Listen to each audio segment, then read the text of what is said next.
За бүгдээрэнд бичлэг үзэж байгаа цаг үеийн мэндийг хүргье. За өнөөдөр хэдүүлээ хань ажлыг зөв сонгох тухай ярилцсан.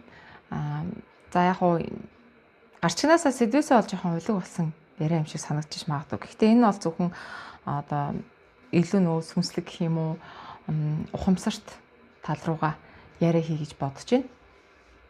За хуучин цагт бол биднэрт бол өвгдээцүүд ч юм уу өвгдээцээс нэг уламжлагдаж ирсэн ёс заншил, за тэгээ эцэг эхийн сургаал, за өвгд хөгшчүүдийн сургаал юм мэддэг те тийм хүмүүсэд одоо шинжээч гэдэг юм ингээ олон зүйл бидний амьдралд тусалцаатай байлаа л та. Жишээлбэл би одоо хуучин цагт те 500 жилийн өмнө тэрнээс өмнө төрлөө гэхэд тэнд нас биеинд гүйцээд ир нөхөртөө болёо гэд бодоход эцэг эхээс ингээд багаас нь ахвала хүмүүжлийн өгцөн байдаг байхгүй. Тэнд бол эмэгтэй хүн яаж хэрхэн бие авч явах вэ тийм ээ. Эмэгтэй хүн одоо яаснараа эрэгтэй хүний хайрыг татдгийн яаснаар эрэгтэй хүний хувьд үн цэнтэй байдаг юм бэ. Гэхдээ яавал одоо сайн ээж байх уу?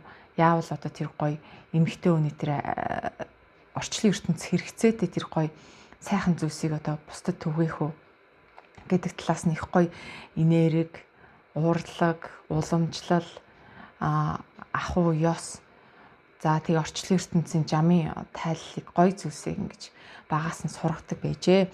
За тэрнээс гадна шинжээ гэдэг зүйл байдаг байсан. Хань одоо ижлтэй болоход эмэгтэй талын, эрэгтэй талын шинжиж үздэг байсан бахна штэ. За тэр нь бол мэдээж одоо гадна төрхөөр нь тийм ээ царай төрхийн шинжээд за царай төрхийг нь харахад нэг иймэрхүү хүн байна да гэсэн шинжээ хийн. За тэгээд бие бэлтрийг бас шинжиж үзэн. За хэр ажилд гарамгаайн гэдэг ч юм уу хэр бие сайтын. За хэр одоо хоолойны өнгөтэй хэр дуулдیں гэгчлэн гадна талын бие махбодын шинжээ хийдэг байх нь гэсэн байна. За дараагийнхаас нь болохоор одоо удам ухсаагийн шинжин тийм ээ. Удмаас бол маш их мэдээлэл дамжиж орж ирдэг байсан л та угаасаа энийг одоо хилүүлдэггүй та нар маань мэдчихэж байгаа. Удам ямар нэгэн одоо золгүй явдал тохиолддог байсан бол тэр одоо ямар нэгэн удмын карма, удмын шийтгэл тийм сүрэг юм байх магадлал өндөр болчихж байгаа. За тэгээ ураг удамд нь эрүүл сарал хүүхэдтэй хүмүүс байна уу те хөвчлэн одоо юм ургийн тийм гажигтай хүүхэд тийм эсийн ч юм уу тийм гажигтай хүүхдүүд төрөөд байна уу гэдгийг бас харна. За тэгээд хэр эцэг их талаас бол хэр мөрөө үлдээж чадсан, хэр мөрөө үлдээж явж байгаа юм. Ер нь бусдад одоо хэр нэр хүндтэй гэдгийг бас хардаг байсан. За тэгэхээр энэ болгон олон юм ингээд хараад байгаа нь одоо бодоход жоохон төвөгтэй л та. Гэхдээ яалтчгүй нөгөө нэг эсийн мэдээлэл гэдэг юм чи угаасаа удамшдаг байхгүй. За мэдээж одоо гэр бүлд олон газраас ирсэн сүнстэй хүмүүс байж болно тийм ээ. Сүнснүүд нь бол хизээч хоорондоо хамааралтай байгаагүй, хизээч өмнө хоорондоо уулзж байгаагүй тийм сүнстэй хүмүүс энэ дэлхий дээр төрөөд нэг нь ээж нь болоод, нэг нь аав нь болоод, нэг нь хүүхэд нь болоод гихчлээ ингээд гэр бүлийг бүрдүүлэх тохиолдол багхгүй байдаг. Гэхдээ хүнийг тодорхойлдог гурван одоо хүчин зүйл байдгаас нь тэр нь нэгдүгээрт удам одоо ухсаа буюу энэ махан биеийн эд эсийн мэдээлэл, нөгөөх нь өөрийн сүнсний мэдээлэл, за нөгөөх нь зурхаа гэсэн нэг үндсэн гурван зүйл тухайн хүнийг бий болгоод байдаг. За тэгэхээр яалтчгүй удам гэдэг зүйл удам дамжиж байгаа тэр авьяас бэлэг чадвар эсвэл удам дамжиж байгаа тэр сөрөг зүйлс тийм ээ. Тэр бүх зүйлс чинь одоо амьдралд заавал нөгөө ямар нэгэн байдлаар гарч ирдэг учраас аль болох одоо баг алдаасай, баг зовоосой амьдрал ахуйн сайхан тэгш байгаасай тийм ээ. Хүсэл нь одоо сайхан биелээ, сайхан аж аргалтай элэг бүтэн гэр бүлтэй ингээ байгаасай гэсэн үднэс ураг утмыг хардаг байсан. За үүнээс гадна одоо зурхаачд байдаг байсан. Одоо ч гэсэн зурхаачд байгаа тий. Зурхаа бол яалтчгүй бас тухайн хүнд бас нөлөөлж орж ирнэ. Ямар одоо зан чанартай одоо яг хизээ төрснөөс нь шалтгаалаад тэр хүний юунд авьяастай яах гэж одоо төрсөн тийм ээ. Ямар өөгдөлтэй, юун дээр алдаа дутагдaltaй. За жишээлбэл хид хідэн насан дээр одоо эрсдэлтэй байх нь ер нь одоо энэ амьдралынх нь зарим зүйлсийг бол зурхаагаар тодорхойлдог. За яг би бол одон орон зурхаа судалж ирсэн. Тэгээд одон орноос өөр зөндөө зурхаанууд байгаа л да. Тэд нар чинь тэгээд яг тухайн хүнийг 100% мэдээж илэрхийлж чадахгүй. 100% л одоо бүх юмыг зурхаагаас уншина гэж байхгүй. Гэхдээ зурхаа бол 30% нь бол яалтчгүй хилдэг. За тэр удмын мэдээлэл, эсийн мэдээлэл, гений мэдээлэл бол тухайн хүний бас 30% өгдөг. За тэгээд тэр тухайн хүний сүнсний өмнөх одоо төрөл авалтууд болон сүнсний мөн чанараа яаж бүрдүүлсэн. За одноос ирсэн сүнс байлаа гэвэл тэр одон дээрх тэр дээд бие буюу мөн чанар нь яг ямар юм бэ гэдгээс бол үлдсэн 30% нь ингээд яачих жаахгүй тодорхойлох шээ. Тэгэхээр ерөөсө 30-30%-аар ингэж тухайн хүнийг бүрдүүлдэг юм а. Энд чинь зүгээр ерөнхий бүрдүүлэлт байхгүй. Зөвхөн одоо ингээд энэ гурван зүйлээс бүрдэнэ гэж бас биш л дээ. Гэхдээ энэ гурван зүйл чинь хамгийн том их хувийг эзэлж байгаа зүйл болохоор гурван зүйлийг хардаг байсан байх нэ. Удам угсаа зурхаа. За тэгээ тухайн хүний бол сүнсний шинжээг бол яг хуу хийдэг хүмүүс нь бол хийх бах тийм ээ. За гихчлээ ингээд ерөнхий одоо гол зүйлсийг ингээд мэдээд за тэгээд тухайн хоёр хос одоо таарах нь таарахгүй нь ерөнхийдөө энэ яг нөгөө заяаны хос болоод явах тохиромжтой юу гэдгийг гаргаж ирдэг гэсэн. За энэ бол хуучин цагт бидний одоо баримталдаг одоо хань ажлаас сонгох шинжээ байлаа, уламжлагдаж ирсэн тийм ээ. За тэгсэн чинь одоо үед болохоор энэ бүгдээрээ арилсан. За одоо үед бол бид нэг чи ямар жилтэй юм би ийм жилтэй чи юуны орд юм би ийм орд гихчлээ ингээд ерөнхийн нэг ордны цогцлого тийм ээ жилийн цогцлогыг ингээд хардаг хүмүүс нь харна. Гэтэ энийг бол нэг тийж заавал одоо цогцуулах гад заавал цогцох ёстой гэсэн байдлаар үздэггүй тийм ээ. Ерөнхийдөө ямар ингэс нэг өнгөц шинжээ хийхэд нь л ашигладаг. За тэгээд ураг удмаа бол мэдээж харахаас яа тэгэхээр ээж аав за яг ээж аав нь байлаа гэхэд эмээ өвмийн өгөөс дэш ямар одоо хаана нутгалж ирсэн хүмүүс байсан, ямар хүмүүс байсан гэдэг бүгдийг нөгөө мэдэхгүй, мэдгээ болцсон тийм ээ. Ургийн бичиг гэдэг зүйл алдсан. За тэгээд тухайн хүн ойрын хамаат эсвэл холын хамаат эсвэл ураг удмын ямар байсан гэдэг мэдээлэлээс бид нар тасарч чаана. Тэгэхээр нөгөө ойр тойрны тэр гэр бүлийн өссөн орчин ээж аав нь харахаас өөр аргагүй байдалд орчин за өсрээд хамаатан садны шинжиж үзсэн тийм ээ. За ихэнх нь баг ээж аав хамаатан садны ч баг шинжиж үзэхгүй зүгээр л хоёр хос хоорондоо болж лайвал бүтчил байвал тэгэл болоо гэсэн үндсэн дээр гэрэлдэг болсон. За энэ болохоор ерөнхийдөө бид нар бол яг тархиад нэг юм дугаалгацсан нэг жишээ л дээ. Тэр юунд тархиа угаалгацсан гэдэг нь болохоор багасаа нөгөө барууны кино үзээд өссөн тийм ээ. Барууны кино, хүүхэлдэйн кино үзээд өссөн. Тэгээ тэрэн дээр болохоор хүний тархийг яаж угааж ийнэ гэхээр ерөөсөө хоёр хосол болж болоо. Ерөөсөө гэр бүлэнд хамаагүй одоо хүн бие дааж амьдрна. За тэгэл тэр удам угсаа гэр бүлийн байдал бол нэг тийм чухал бишээ. Тухайн хоёр хүнээс шалтгаална гэд бид нэрт гүнзгий итгэл үнэмшил хүчгсэн. Илүү нөгөө амьдралыг хэлбэрчлээд өгсөн гэсэн үг л дээ. Элдв янз юм одоо шинжээд ухаад одоо мэдрээд ухамсарлаа суухгүй байна шүү дээ. Зүгээр л одоо тархиараа бодчихвол за энэ угаасаа ерөнхийдөө суурны гайгүй хүн юм шиг байна. Нэг гайгүй залуу юм шиг байна.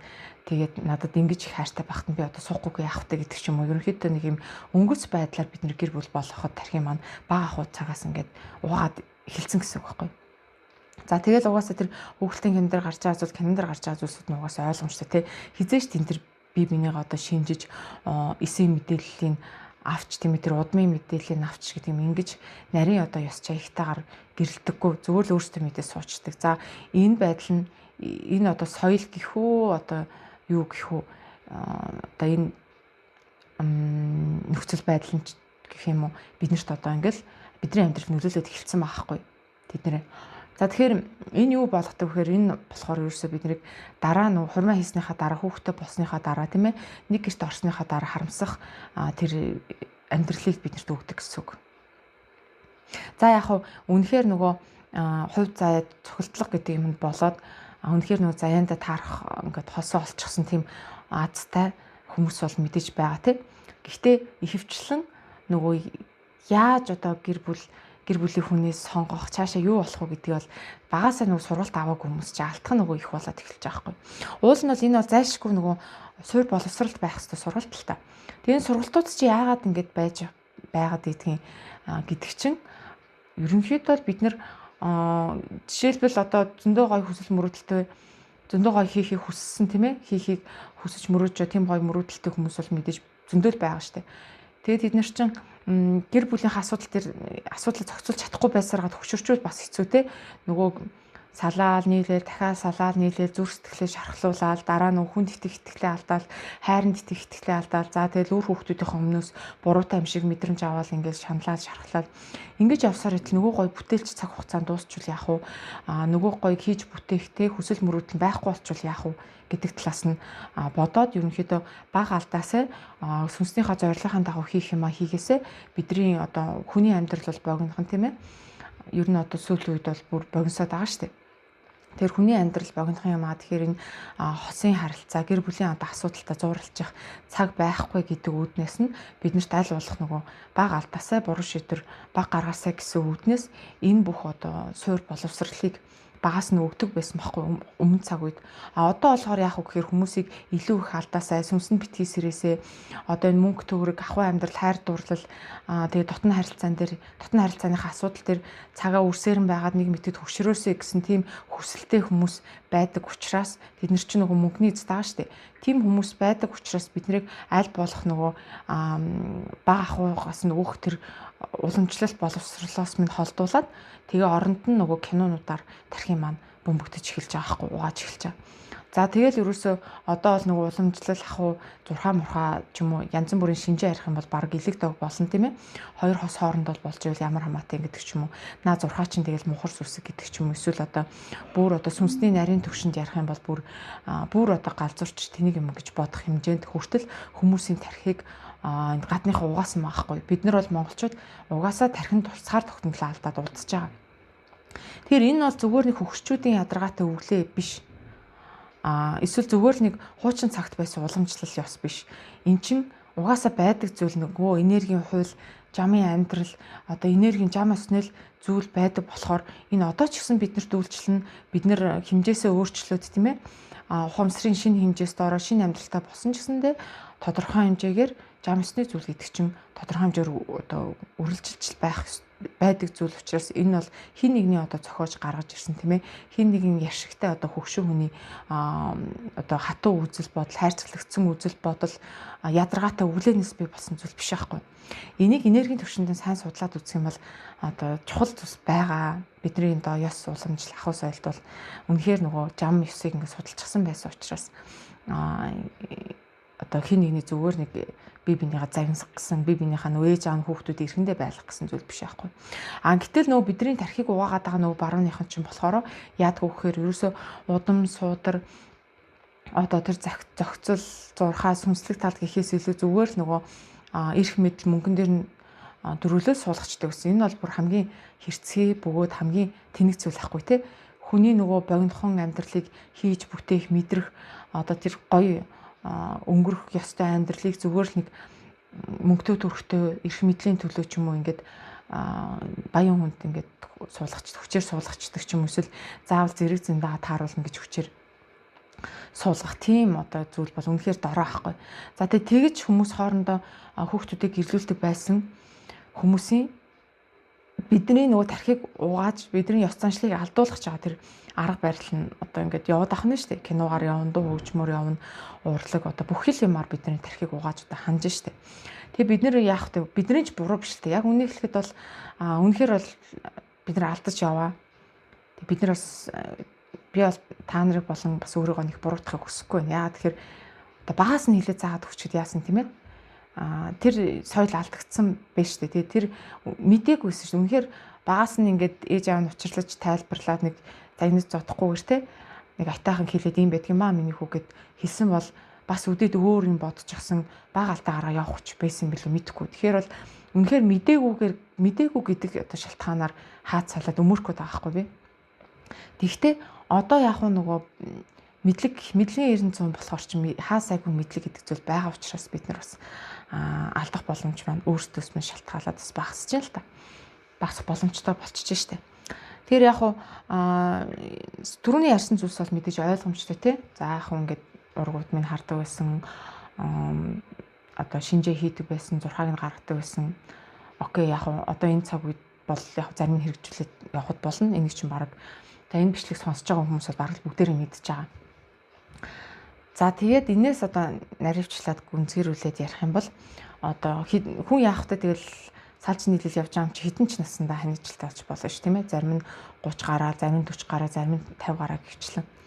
Гэтэ яг ингэж явж байхдаа бол бид нэр тархинаас гадна өөр зүйлийг ажиллах хэрэгтэй байна. Ухамсар мэдрэмж, дотоод мэдрэмж гэдэг зүйлийг ажиллах хэрэгтэй байхгүй. Зүгээр бид нар ингээл тархиараа сэтгэл нөгөө үдсэн кино шиг төсөөлөл за энэ хүн дажгүй халамжтай юм шиг байна. За энэ хүн мөнгө төгрөг сайтай юм шиг байна тий. Ар гэрн гайгүй юм шиг байна. За тэгээд надад хайртай гэд гоё үг хэлээд ингээл над үнэхээр хайртай юм байна. Тэгвэл одоо суухад бол ямар ч асуудалгүй гэсэн тийм одоо угаалгасан сэтгэлгээнээсээ салах хэрэгтэй. Ерөөсөө л ингээд угаасаа дурлал шохоорхол гэдэг юм чинь урлаг байхгүй тэр чигтээ. Би биндээ гоё үг хэлнэ, би биндээ бэлэг авч өгнө. Насан туршдаа би бинийгээ хайрлна гэн бүгд сэтгэл хөдлөлт байдаг тийм ээ. Энэ сэтгэл хөдлөлийн цаатгыг чи ухамсар хардаг. Сэтгэл хөдлөл баригдаж байгаа юмд хизээч энэ ухамсар байдаггүй. Сэтгэл гэдэг юм өөрөө галзуу заан шиг байдаг байхгүй. Та нар одоо боддоо заан гэдэг чи ямар амар одоо сүрслийг авчирч болохоор том биетэй амтан билээ тий хүчтэй. За тэгвэл ингээд галзуу заан ингээд хажууд явж гин гэж бодод. Тэр бүр үнэхээр аимшигтай тий. Тэр галзуурсан заан бүр хідэн ч хүнийг алж ямар ч одоо хот тосхныг нураах хэмжээний хүчтэй байхгүй. Тэгвэл тэр зүйлтэй хүний сэтгэлийг зөвөрлсөн байдаг байхгүй. Хүний сэтгэл өөрөө ухамсаргүй, жолоодлогогүй байх юм бол галзуу заантай адилхан гэж. Тэгвэл тэр дурлал гэдэг юм чи өөрөө сэтгэл хөдлөлт авцсан байдаг юм. Тэгээ тэр дурлал бол үнэхээр галзуурсан заан шиг байхгүй. Тэгвэл энийг хянч чаддаг зүйл нь энийг цаадах мөн чанарыг олж хардаг зүйл нь өөр нь ухамсар гэдэг зүйл бий. Хүн болгонд байгаа сүнслэг ухамсар. За та нар үнэхээр сүнсний ямар нэгэн одоо биелэг шид тийм ээ тэр дотоод бэлгийн мэлмич гэдэг юм уу янз бүрийн бэлэг шидвүүч байсан болно. Гэхдээ хүн болгонд тэр юмыг тунгааж бодоод цаад үзүүрийг гаргаад ирэх чадвартай тарих болон ухамсар гэдэг зүйл угаасаа өгөгдсөн байдгийн. Ялангуяа хөх сүнстэй хүмүүс өгөгдсөн байдаг те. Энд ямар нэгэн тусгай онцгой авьяас шаардахгүй. Тэгэхээр тухайн хүн дээрээ заавал тунгаалтын бясалгал хийж явах хэрэгтэй. Дотоод мэдрэмжээ чагнажих хэрэгтэй. Хамгийн ихний зүйл нь. Зүгээр л нөгөө сэтгэл хөдлөө дагаал, тархиа дагаал төсөөллийн хооронд зайд одоо ингээл төсөөллөөрөө нэг амьдрал бүрдүүлчихэлтэй би гоё байна, би жаргалтай байна. Тэр кинон дээр гардаг шиг миний амьдрал гоё үргэлжилж ингээл те. Нөгөө кинон дээр нь болохоор ингээд зөксөө цагаа бэлэг өгөөл гоё романтик болцоонд дураал гоё үгийг хэлээл явангууд за энэ бол өстой жинхэнэ гоё хайр байна тийм ээ. Ингээл хүмүүс яг ингэж суугаал хүмүүс ингээд насан туршдаа би бинийгаа хайрлал аз жаргалтай амьдрна гэдэг нөгөө итгүүлсэн нөгөө кинонд. Тэгээ яг л нөгөө кино зохиол шиг явж байна. Одоо өстой гоё амьдрна гэж бодож байна. Энэ ямар ч газар туулга байхгүй. Энэ зүгээр тархиныхаа хий төсөөлт хүн амьдрд идэх байхгүй. Хий төсөөлөлтөй амьдрна. Нөгөө хий төсөөллийн юу бүрдүүлдэг вэ гэхээр хүний хий төсөөллийг тэр үзэж харсан ном, сонин, зурагт, кино, видео, одоо телевиз юу л гэдэг тэр болгон чинь хүний тархинд төсөөллийн амьдралыг өгдөг байхгүй. Бид нар үзэж харсан юмараа амьдралаа одоо тархиараа амьдралаа тэр төсөөлтөд бүрдүүлчихдээ. Нэг өсөндөө төсөөл дотор амьдраад байна. Тэгвэл юу төсөөллөөс гаргаж газардуулах хийд ингээл тэр ухамсар гэдэг зүйл, ажиглагч ухамсар гэдэг зүйл хүнийг төсөөллөөс нь гаргаж газардуулах гэдэг юм хийдэг байхгүй. Тэгэхээр өөрөөсөө гаднаас нь ажиглах хэрэгтэй. Өөрийгөө бүр нэлийн дээрээс хараад. За энэ нөхөр тархиныхаа төсөөлөлд автаад нөгөө үдсэн кинонда тархиа угаалгаад нөгөө үдсэн дууныхаа клипэнд тархиа угаалгаа явж гин үгүй юу? Тийм ээ? Сэтгэл хөдлөл нь галзуу заан шиг явж гин үү? Сэтгэл хөдлөлтөд автж гин үгүй гэдэг чинь гаднаас нь өөрийгөө ухамсараасаа нэг хараад үзэх хэрэгтэй байхгүй. Ингүүл бидний тэр алдах орон зай бүр хамаагүй багасаа явчихдаг. Заавал яг олон дахин алдчихж энийг ойлгох албагүй шүү дээ, тийм ээ? Одоо яг бас энэ талын мэдээллийг залуу хүмүүс нэлийн үзэж, сүнслэг талын мэдээллийг хараахан гэрлэж амжаагүй бол тийм ээ? Эсвэл гэрэлсэн ч гэсэндээ салаа дахиад одоо зөв хүнээ хайж байгаа бол чухал байхгүй юу? Олон дахин битгий алдаа бидний амьдрал дээр нас богинохон байхгүй юу? Тэгэхээр зүгээр нь тунгаалтын бясалгал буюу тэр ухамсар, өөрийгөө гаднаас ажиллах ухамсар гэдэг юм тогтоон барьчих юм бол тэгээ дээрэс нь би одоо юунд тархиа угаалгаад өдөө хүртэл амьдэрсэн байна. Юуг би гоё хайр гэж боддгийг. Миний гоё хайр, дурлал гэж боддог юм яг яс юм дээрээ бодит зүйл биш. Нэг тархиа угаалгас нэг итгэл үнэмшил, хий хосын итгэл үнэмшил байх үдэ гэдэг дээр маш сайн фокуслаж үзэх хэрэгтэй. За тэгээ өөртөө ажигл тийм ээ. За дараагаар нь тухайн суугч байгаа хүмүүсийнхаа гэр бүлийн хамаатан саднуудын сайн ажиллах хэрэгтэй. Яагаад гэвэл тэр хамаатан садан гэр бүл нь ерөнхий удмын мэдээллийг тээж явж идэг. Яг бүгдээр адилхан сүнстэй биш л дээ. Гэхдээ ерөнхий удмын мэдээллийн сан, удмын ерөнхий зүйлсийг тээж явдаг учраас хэрвээ ээж аав нь ч юм уу за тэгээд хамаатан садна тий өөрөө чи үнэхээр тайвтай нийлэхгүй за яг хуу тэр хүмүүсийг нэг ойлгох өнцгөөс нь харна шүү дээ. Гаднаа яг хуу тийм хахир хатуу ууртай хүмүүс байж болно. Хүнийг бас гаднаас нь дүгнэх хэрэггүй. Дотроо тэд нар ч бас зөв сайхан сэтгэлтэй байж чад амьдралын ирэхээр нөгөө гомдол хорсол гэдэг юмыг тээгээд хахир хатуу нарийн ч юм уу тийм болцсон хүмүүс байж болно. Гэтэ дотоод зүрх сэтгэлийн сайн харах хэрэгтэй. Энд л одоо удам мэдээлэл явуулж идэх байхгүй. Тэр гадна гэхээс илүү тийм ээ. Тэгээд хүмүүстэй ингээд угаасаа дотн ингээд нөхөрлөд найзлаад ойр байхаар хүний нүдээс цухуна гэдэг шиг дотоод мөн чанар танигддаг. Тэгэхээр тэр дотоод мөн чанарыг танигдталаа яаран шийдвэр битгий гаргаарай гэж хэлмээр байна.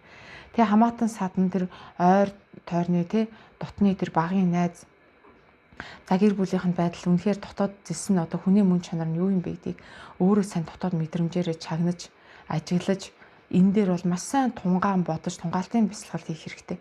За ингээд явж идэл олон одоо юмнууд мэдрэгдэнэ. За энэ бол үнэхээр биш юм аа. Одоо эдний гэр бүл тийм ээ хамаатан садны ойрын хүмүүс нь ингээд дотоод мөн чанарын ухад одоо миний зэнтанд хүрэхгүй байна. Эсвэл миний ингээд одоо үзэл бодолтой нийлэхгүй маань цаана шал өөр юм байна гэсэн бол тэгэл тэр чинь нэг маш том оноо алдах зүйл болчихж байгаа байхгүй юу. За тэгэхээр тэр ерөнхий удмын мэдээлэлээс бол нэлээд олон юм мэдрэмжээр орж ирдэг. За яг хөө тэрийг нэг зүн шиг ингээл юм болгоно зөвнөө те одоо мэдрээд ах шаардлагагүй л те зүгээр л яг хөө бид нар ерөөс өмнөдөр аюу тийм нухацгүй хандаа сурцсан зөв өнгөцгөн хандаал тэгэл тархиараа сэтгэл нөгөө үзэл бодолт итгэл үнэмшил гэдэг нэг юм тархинд чинь суулгацсан маа штэ багаас чинь үзэж харсан юм чинь. Тэгээ яг тэрүүгээрээ сэтгэл юмыг ингээд гүнзгий уухгүй ингээд их хайр одоо хайн хандаад байгаа байхгүй. Тэгэхэд бол яг тэр гэр бүлийнх нь байр байдлыг одоо гэр бүлийнх нь хүмүүсийнх нь яг цаад утга мөн чанарыг за хамаатан садных нь хүмүүсийн цаад одоо мөн чанарыг маш сайн дотроо одоо тунгааж бодож тэгээ за тэгэхэд тийм яриа гарсан тэгэхэд тийм үйлдэл бий болсон тэгэхэд тийм хандлага гаргасан за тэрний дараа ийм байсан гихчлэн энэ дээр бол ингээд үнэхээр хэдэн сар ч хамаагүй тархиа гашлах хэрэгтэй. Яагаад гэвэл штэ хүнд нөгөө хань ажлын тал дээр олон алдаад байх цаг зав нас байдаггүй болохоор хэдэн сар ч хамаагүй энэ дэр нухацтай хандах ёстой байхгүй юу? Чухал зүйл болохоор тийм ээ. Зүгээр нэг энгийн зүйл байсан бол яах вэ? Эрчим баймаа битгий үргэх гэсэн. Гэтэ энэ дэр бол чухал зүйл дээр бол бид нар маш сайн тархиа ажилуулж анализ хийж дүгнэлт хийж одоо мөрдөгчиг л одоо юмыг ухаж тархиа ажиллуулах нь шүү дээ. За тэгэхэд угаасаа зөндөө юм гарч ирнэ. За ингээд судалгаа шинжилгээгээ сайн хийж юу яах хэрэгтэй? Одоо нухацтай хандаж нөгөө мөрдөгчиг тийм ээ ажил хэрэг шиг тийм нухацтай ханддаг байх хэрэгтэй. Тэгэхгүй бол нөгөө нэг гой сайхан үг, гой сайхан бэлэг, би чамд хайртай гэсэн гой сайхан үгс шүлхэнд хүний тэр нухацтай хандах тэр логик тархи нь хаагдаад сэтгэл хөдлөлтөд автцаар ухамсар нь байхгүй болоод унцдаг.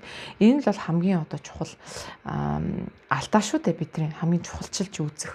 Олон хүнд тохиолдог алдаа тэр ахгүй. За тэгээд энийг цааш нь задлах юм бол дахиад жижиг сажиг юмнууд гарч ирнэ. За тухайн хүн дээр фокуслая л та. Хань ижлэр сонгох байгаа хүн дээр фокуслаад үзэхэд тэр та бүгдийн бас дотоод сэтгэл зүйн одоо хүлээж авах байдал бас гарч ирнэ. За энэ дээр би юу ярих чинь вэ гэхээр зарим хүмүүс нөгөө юм байдаг байхгүй юу? Өссөн орчноосоо гэр бүлээсээ шалтгаалаад тий хүрээлэлээсээ шалтгаалаад өөрийгөө нөгөө үн цэнгүүгээр мэдэрсэн байдаг. За энэ бол маш чухал одоо таталцлын хууль, энергийн хуулийн тухай та нарт ярих чинь. За тэгээ үн цэнгүүгээр мэдэрчихсэн. Тэгээд за би бусдын төлөө л явах хэвээр. Би яах вэ? Би зүгээр гэдэг ч юм уу. Одоо хин нэг нь намайг одоо тултлан тэгж өргөж, хайрлаж, халамжилж одоо амьдралынхаа чухал хүнийг болгоно гэсэн тийм итгэл таар өссөн эрэгтэй юм уу эмэгтэй хүн бахаар тэр дандаа буруу хүнийг сонгодог ихэвчлэн. Тэгэхээр нөгөө тэр энд яадгүй гэхээр ерөөсөө хүний нөгөө бодол санааны дагуу энэ орчлын ертөнцийн энерги ажиллаж байдаг байхгүй. Тэгэхээр би одоо ийм тийм одоо тий загвар өмсөгч ч юм уу тэр мисс шиг хөөрхөн биш юм чин тийм гоё биетэй биш юм чин хүн намайг уусаа тэгж нэг айхтар өндрөөр үнэлж хайрлаж амьдралынхаа одоо чухал одоо хайралтай, үнэлдэг хүнээ мэдэж болохгүй байх гэдэг ч юм уу. Эсвэл би одоо тийм мөнгөтэй тий баян затгалын айлын хүүхэд биш болохоор намайг одоо илүү дутуу авьяас чад байхгүй болохоор угаасаа энэ хэмжээний л хайрлаж байгаа надад баг болно ухааны боддог байхгүй хүмүүс. Дийлэн хүмүүс тэгж боддог. Тэгээ энэ бодлосоо олоод дандаа нөгөө өөрийг нь хайрлахгүй хүнээ сонгоод гэрлэх тохиолдол бол асар их байдаг. Тэгэхээр хань ижлээ сонгоход өөрийн тэр сэтгэл зүйн байдал, өөрийгөө үнэлэх үнэлэмж, одоо тэр блок, трама, дотоод хөвгт бол маш их нөлөөлдөг байхгүй юу? Нэг чухал зүйл нь. Тэгэхээр нөгөө өөрийгөө үнэлээгүй, өөрийнхөө үн цэнийг мэдрээгүй, өөрийгөө хайрлаж сураагүй хүнд яг л тийм хүн нь олддог. Тэгэхээр хүн сонгохоос өмнө, хүнтэй суухаас өмнө тийм ээ. Би өөрийгөө хайрлаж чадчихна уу? Би өөрийгөө үн цэнтэй, би өөрийнхөө дотоод мөн чанар, дотоод гоо сайхан, өөрийнхөө хамаг гоё сайхан бүхнийг яг мэдэрлөө, яг хүлээн зөвшөөрлөө, яг бүрэн дүүрэн ухуу тий. Ухаж ойлгож өөрийнхөө үн цэнийг мэдрүү. Би хайрлах хэрэгтэй хүн, би хин нэгний хувьд онцгой байх хэрэгтэй хүн нэ гэдэгт бүрэн дүүрэн одоо итгэж, тэнд бүрэн дүүрэн одоо сэтгэл хангалуун байж чадчихэв нүггүй гэдэг дээр ажиллах хэрэгтэй. Тэгэхгүй бол нөгөө за энэ зэрэгтэй надад сайхан хандж байгаа юм чинь, энэ зэрэгтэй надад гоё үг хэлээд надад цаг заавал зарцуулаад надад гоё бэлэг өгч байгаа юм чинь би ёстой нэрээ шууд зүрх сэтгэлийн үг ингээл хамаагүй тэгж дайрч болохгүй байна шүү дээ. Тэгэхээр ерөөсөө энэ байтугай би хайрлуулах хэрэгтэй, энэ байтугай би үнцэнтэй. Энэ байтугай надад одоо хайрлуулах тэр хүний хувьд одоо цорын ганц байх шалтгаан нөхцөл байдал угаасаа байна гэдэг та нар эхлээд нь өөртөө сухаж гаргаж ирэх хэрэгтэй байхгүй. Энэ бол зүгээр нэг их цанг биш л дээ. Өстө би угаасаа хайрлуулна, энэс илүү надад өгөх хэрэгтэй, энэс гоё хандах хэрэгтэй гэсэн их цан биш. Зүгээр угаасаа тэр хэмжээнд хүрэх дайны болчоод бас өөрийгөө тэгж бодох хэрэгтэй. Яаж л би надад хүнийг үнэхээр хайрлах сэтгэл байна уу? Үнэхээр надад хүнийг үнэхээр хайрлах сэтгэл байгавал би энэ дайны юмыг хүртэх хэрэгтэй шүү. За надад үнэхээр хүний төлөө гэсэн сайхан сэтгэл, цагаан сэтгэл, хүнд үнэнч байх тэр сэтгэл, одоо тэр энэ бүх юмнууд маань байна уу гэдгийг эхлээд олох хэрэгтэй. Үнэхээр байх юм бол тэр дайны хэмжээний өөрийгөө үнэл. Байхгүй бол тэрийг өөртөө суулга тийм ээ. Өөрийнхөө дотоод хорыг гарга. Тэгээд тэр дайны үн цэнд хүрчээд дараа нь өөрийгөө тэр дайны үн цэнтэй болгож ханижлаа сонгоно гэсэн үг байхгүй юу? Тэгхгүйгээр зарим хүмүүсийг харж байхад ялангуяа эмэгтэй хүмүүс чинь уул нь бол тий одоо хүүхэд гаргаад хүний хань ижил болж бол үнэхээр сэтгэл гаргадаг шүү дээ. Үнэнч байхад бол үнэнч байна. Сэтгэл гаргана, хайрлна, нөгөө сүү мэд цагаан сэтгэлээр ханддаг тийм эмэгтэйчүүд олон байдаг. Гэхдээ өөрийгөө нөгөө үнэлдэггүй, өөрийнхөө энэ гой сайхан юмнуудыг олж хардаггүй, өөрийгөө одоо хэдий хэмжээнд үнэлэх вэ гэдэг тогтоогоогүй байдаг байхгүй. Тэгэхээр бид нэр өөрийгөө үнэлэхийн тулд тийм бичих хэрэгтэй шууд. Цаас бол аваад. За надад ямар үнэ чанарууд байгаа тийм ээ. Би одоо хүнийг нөхцөл болцлогоор хайрладаг чанартай юм уу? Би хүнд үнэнч юм уу? За тэгээд надад одоо хүнийг хайрлах, халамжлах, хүний сайн эхнэр болох хүүхдүүдээ ингээ сайхан өсгөөд явчих тэр дайны одоо сэтгэл, хатуужил, хүмүүжил байна уугүй гэдгээ өөрөөсөө эхэлж нээж гарах хэрэгтэй. Үнэхээр байвал бүр өөрийгөө тултал үнэлэх хэрэгтэй тийм ээ. Тэр үн цэнийг мэддэг байх хэрэгтэй л гэсэн үг байхгүй юу? Байхгүй эргэлзээтэй юм байгаад бол тэрийг суралц болно шүү дээ. Дотоод хүнд чинь байгаа. Гаргаад ирэх хэрэгтэй. Гэвчлэн өөрийнхөө дотроос тэр гой сайхан юмнуудыг гаргаж ирээ. Хэрвээ хүнд үнэнч байх сэтгэлгүй, хүнийг алгачилж хардаг одоо тэр яг ус сүрг муу мухад санчнууд байгаа шүү дээ. Тийм зүйл өөрөөс чинь гараад байвал өөрийгөө яг тийм муу хүн гэж бодох хэрэггүйгээр зүгээр яг энэ бүх одоо туул буюу одоо муу зан чанартай байвал хүн яадна гэсэн магадгүй би сургалт авч иж болно шүү дээ тийм ээ. За яг хүнд үнэнч байгаагүй тийм зүйл байсан байж болно. Тэгвэл би одоо энийгээ ахаад давтахгүй юу? Хүнд үнэнч байхгүй болохоор яаж хүн дотоод сэтгэлтэй өгтгийн гэдгийг би өөрөөр туулах гээд энийг хийсэн ч байж магадгүй гэдэг талаас нь бас харах хэрэгтэй. Тэгээ энэ сэдв дээр ярихад их штэ. Хүнд үнэнч байж чаддгүй олон хүний араас зэрэг явдаг тийм ээ. За тэгээд өөр хүүхдээ сайн эцэг, сайн их байж чадахгүй ч гэдэг юм уу? Гэр бүлийн харилцаанд үнэхээр одоо тохирохгүй үнэхээр тийм хачин цан авир хүнд ингээд зарим хүнд байдаг. Гэтэ тэр хүмүүс бас сэтгэл дотроо үнэхээр үнэхээр өрөвдөлтөй байдаг. Хүмүүс ингээ хардаг байхгүй энэ станаараа амар гоо жаргалтай өөрийгөө зөвхөн хайрлал өөрийгөө бодоол тий ингээл явж ин тэгэл эхнэр нөхрөө ингээл араар нь тавиал нөгөөтөнтэй ингээл гой туртай юм хийгээл жаргал явж ин гэж боддог. Гэхдээ тэр хүмүүс чи өөр дотор асар их дутуугийн комплекстэй. Нөгөө идээд гидсэн дүүрдэггүй. Идээд цаддаггүй тийм нөгөө дотоод хоосоо орон зай маш их хүмүүс чинь нэг талдаа их өрөвдөлтөй. Тэр магадгүй бага насны өссөн орчин өмнөх насны одоо трама юу ч хийж болно шүү дээ. Тэр хүмүүс чинь дотроо асар их шаналтай байхгүй. Яа тэгэхээр шүү дээ хүнд өмнөч амьдрахаар ямар их гоё сэтгэлийн дүүрэн байдгийг бол мэдрэхгүй. Тэр хүртэл мэдрээгүй юм гэсэн үг. А хүнийг хуураад явахаар дотроо сэтгэлдээ яаж их өвтгийг бас тэр чинь анзаарахгүй тэргээ гадна талдаа гарахгүй явдаг ш дотроо мэдрээд байгаа юмсэ. Тэр үнтэйг нүүр тулж чадахгүй явдаг ш. Тэр жаргал гэж харж байгаа зүйл дотроо тэр хүнийг алж идэг зүйл байдаг хгүй. Дотроос нь өхүүлж идэг зүйл байдаг. Тэр дотроос нь өөрийг нэдээд өхүүлээд байгаа зүйл хүн нүүр тулж чаддгүй. Тэгэл хин намайг хайрлах бол хин надад гоё юу хэлчих бол гээл хүмүүсийн араас хөвцөлтэй яваад. Тэг гэр бүлд өмч байж чаддгүй. Тэр хүмүүс үнэхээр өрөвдөлтөй. Та нар одоо бодохгүй юу? Би зүгээр бие махбодын жишээ авч үзээ л та. Ингээд өлсөж чинь те бид нар ингээд өлсдөг штеп. Хоол идэхгүй утгаар өлсдөг. Тэг өлсөд чинь байж чад хоол идлээ.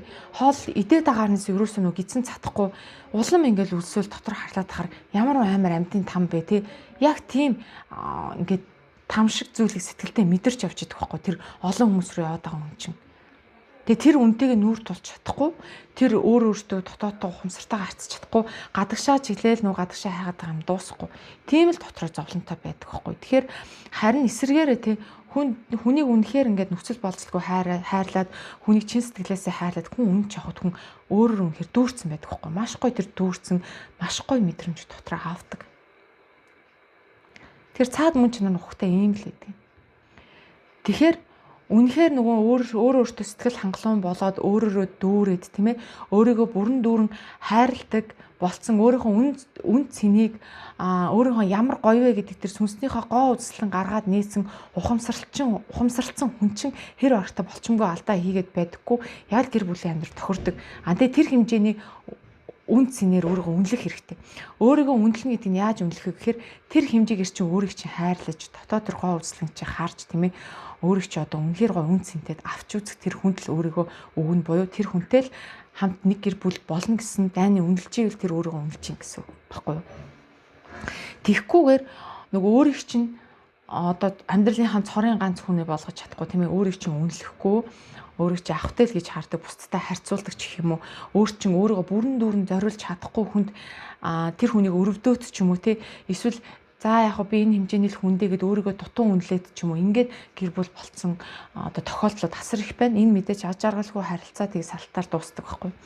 Тэгэхээр өөрийнхөө үнцнийг эхэлж нээгээрээ тэр болтол одоо би угаасаа ийм дайны хүн юм чинь энэ зэргийн юмыг би авах хэрэгтэй, энэ зэргийн хэмжээнд би хайрлуулах хэрэгтэй, энэ зэргийн хэмжээнд би үн цэнтэй байж үнэлүүлэх хэрэгтэй гэдгээ бүрэн дүрэн ойлгочоод ухаарч чад хүнтэй суух юм бол яг тэр дайны хүнтэйгээ л учрна. Өөрийгөө хайрлахгүй тийм ээ бусдын төлөө ингээд зориулаад өөрийгөө хайрлахгүй за иймэрхүү л байхад болно доо энэ зэргийн байгаа л надад бараг болоо доо би яах вэ гэдээ ах юм бол тийм л хүнтэйг уулздаг гэсэн үг байхгүй. Тэгэхээр энэ дотоод тэр хүүхэд буюу өөрийн тэр дотоод сэтгэл зүйн байдал өөрийгөө хэр үнэлж байгаа байдал өөрийгөө хэр таньж мэдэж өөрийнхөө тэр дотоод гоо сайхан хэр одоо нээж гаргаж тэрийг таньж мэдснээс чинь бас гэр бүлийн амьдрал чинь шалтгаална нөгөө хань ижил болох хүн чинь олдно л гэсэн үг. Тэр дайны чи. Энэ бол энергийн бас нэгэн таталцлын хууль байхгүй. За тэгээ шалгуурын хувьд гэх юм бол яг хуу өндөр шалгуур тавиад байгаа юм шиг байдаг. Бид нар одоо жишээлбэл өндөр, царайлаг, мөнгөтэй, романтик, хизээч уудшгүй тийм ээ эсвэл гоё дуулдаг гоё бүжэлдэг шиг тийм үү ингээд нэг их өндөр шалгуур тавиад байгаа байдаг юм шиг хэрнээсээ энэ бол дандаа өнгөц төрлийн одоо шаардлага байхгүй юу. Яг үндэ бид нар шаардлага бас л өндөр тавих хэрэгтэй. Уул нь бол жамс сороо. Яг тэгэхээр энэ дэлхий дээр ер нь хүчтэй хүчгүйгээ гэсэн хууль үйлчлдэг. Дэлхий буюу 3 хэмжээст тэр тийм ээ. Энэ бас л нөгөө нэг жамын дагуу үзэгдлэхгүй хүчтэй хүчгүйгээ гэсэн хууль. За тэгвэл бид нар хан ижлээ сонгохдоо өндөр шалгуур тавьдаг байх юм бол энэ бас нэг өсөндөө нийгмийн хүмүүсийг сайжруулах, гэр бүлийг сайжруулах, ер нь хүний чанарыг сайжруулах гэж ойлгож болно. Би биндээ ингээл зүгээр ингээд нэг тийм эгоны тий өнгөц ингээд шалгуур тавиад яг гол одоо зөв шалгуураа тавьж чадахгүй болохоор хүн нэг ёсондоо дотоод мөн чанар гэхээс илүү нөгөө гадаад царай төрх, гадаад авьяас биелэг нөгөө уран цэцэг өгчлэн хүний одоо мөн чанар руу орохгүй тэр гадаад зүйлээ торт авчдаг байхгүй. Гэтэл бидний тэр тавьдаг шалгуур гэдэг зүйл чинь цаашлаад энэ нийгэмд бас их чухал зүйл болох хэвээр. Тэгэхээр тавьдаг шалгуураа тухайн одоо хань ижил болох ч хүний хэр зэрэг алсын хараатай юм тийм ээ. Энэ хүний одоо сэтгэлд нь хэр одоо том зүйл багтаж явдаг юм бэ. За яг зөвхөн өнөө маргаашаа арах цагаа зөвхөн одоо өнөө маргаашаа мэдэх хоолны мөнгийг олоод байж яхад болох юм уу? Эсвэл энэ цаашаа алсын хараатай юм уу? Одоо ураг удам гэр бүл улс орноо нийгмээ боддог ч юм уу гэхээр тийм одоо хэр зэрэг одоо хамрах хүрээнд тий тэр сэтгэлд багтаж байгаа хамрах хүрээнд алсын хараа нь хэр юм бэ гэсэн шалгуурыг бас бодож үзэх хэрэгтэй шин. За тэгээ дээрэс нь хэр одоо хүн чанартай юм те энэ үнэхээр одоо гол нь одоо сүнснийхэн тэр гол цөм нь яг сайн хүү юм уу те яг хөх сүнс мүү юм уу гэдгийг бас энийг бас нэг том шалгуур болгох хэрэгтэй. Тэгэхгүй бол ингээ хүмүүсийн сүнсийг ингээд харахаар үнэхээр нөгөө нэг юм хоосон ч юм уу те гол мөн чанар байхгүй одоо нөгөө чүмэггүй гэж ярьдаг шүү дээ те тийм гол мөн чанар байхгүй чүмэг байхгүй яг л нэг тийм робот чиг яг сүнс байгаа юмсаа тэр сүнсэнд бараг байхгүй тийжлэн тийм хоосон ч юм уу.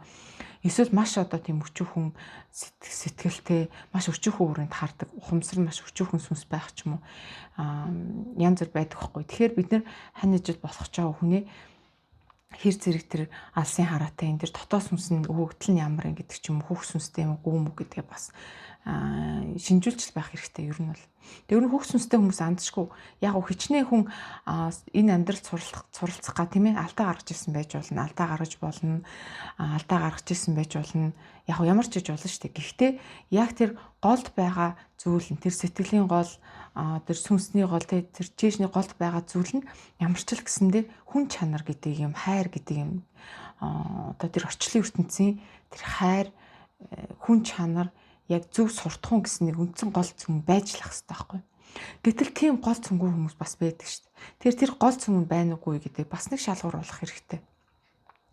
Гэх жишээний одоо тэр илүү бид нэр шалгуураа гүнзгийрүүлэх хэрэгтэй. Тэгэхгүй өнгөц тал дээр шалгуур тавиад харчин тэр тал дээр чинь хүн өөрийгөө бэлдээд гол мөн чанараа орхиод байгаа байхгүй. Эрэгтэй хүмүүс тэр эмэгтэй хүмүүс ч тэр.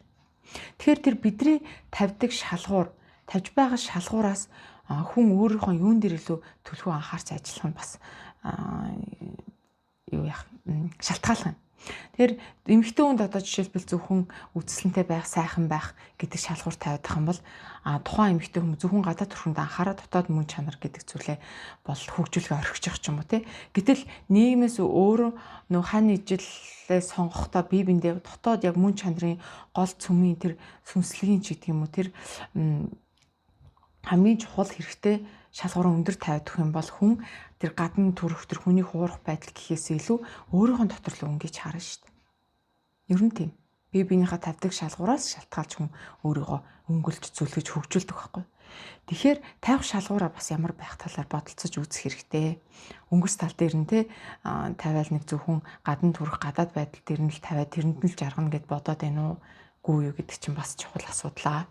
Тэгээ дээрэс нь ажиглалт чухал. Тухайн хүний жижиг сажиг зүйл төр гаргаж байгаа зан авир бол үнэхээр чухал байдаг.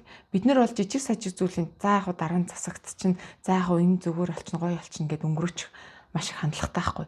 Гэтэл тухайн хүн жижигхэн зүйл дээрээс л нь харагддаг. Хэр сэтгэл тавьж ин те одоо хаалгаар гарахтаа хаалгаа онгоолгож артлын явж байгаа хүндээ онгоолгож өгч гин үгүй юу?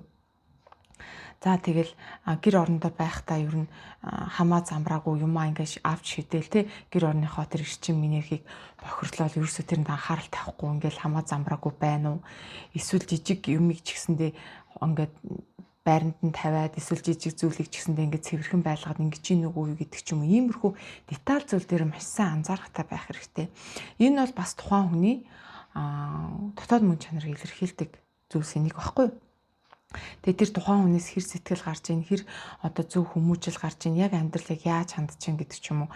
Яг үз хүмүүс бол гадна талд болж үжиглэхэд амархан шүү дээ. Ихэнх үедээ бол ингээл үнэхээр сэтгэлтэй юм шиг үнэхээр сайхан юм шигтэй амтан болгоныг очиж хайрлал хүн болгонд өглөгдсөн гаргаал их гоё байгаад иж болно.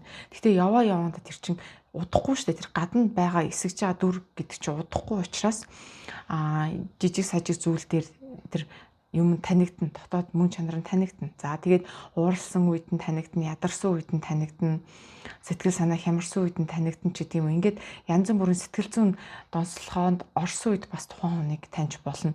Уурсан үедээ ямар байдгийг, уусан үедээ ямар байдгийг те.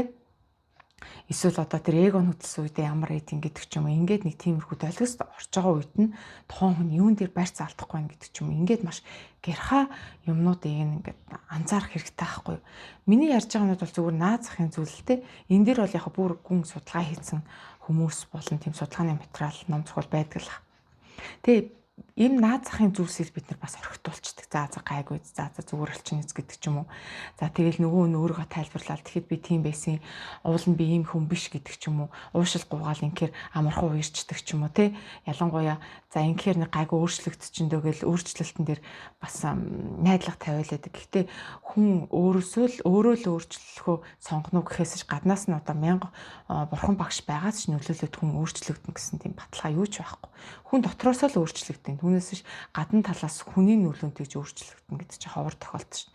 Яг гадна талын тэр нөлөөг сэтлэж болно. Гэхдээ эцэст хүн дотроос өөрчлөгдөхийг хүн өөрөө шийддэг учраас би нөлөөлөд энэ хүнийг өөрчилж чинь гэдэг ч юм уу. Энэ дэр бол нэг тийм их найдлага тавиад хэрэггүй л гэж бодож байна.